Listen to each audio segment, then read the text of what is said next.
I do not miss working retail at all, except for one thing, and that's the tea. Because when I was the manager of a shoe store, most of my employees were pretty girlies, and with pretty girlies come crazy ex-boyfriends that show up to the store. Not the type of crazy where you have to call the cops or I have to square up, because look at me, I'm built like a churro. I can't square up. It was the type of crazy that involved boom boxes and 90s R&B. Like I had this one employee named Sasha, and Sasha and her boyfriend were always on and off and on and off, and she would come to me for advice. She'd be like, "Ay, Alejandro, me and my boyfriend broke up. I cheated on him and I hate him." And I'm like, "Oh, well, it's good you broke up." And then a week later, she'd be like, "Ay, Alejandro, we're back together and we're in love." And I'm like, "Can you sell these socks, please?" But the thing about Sasha's ex-boyfriend is that he would always show up to the store when they would break up. And he wouldn't just show up. No, he would show up with a speaker. And he would always play 90s R&B to try to get his love back. Make no mistake, I am not a hater. I know how scary it can be to fumble a bad bitch. But this guy would always come with a giant speaker and blast 90s R&B songs that were really explicit. They'd be like, "Girl, I'm sorry. I wanna lick you in places you ain't never been licked before."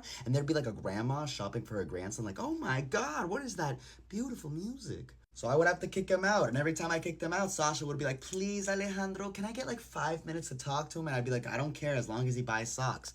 And he always bought socks. Sasha was one of my best sellers, but eventually she did get pregnant by this man and had to leave work, which I was mad about at first. But once that man gave me his playlist, we're cool now. Girl, let me apologize with my schlong.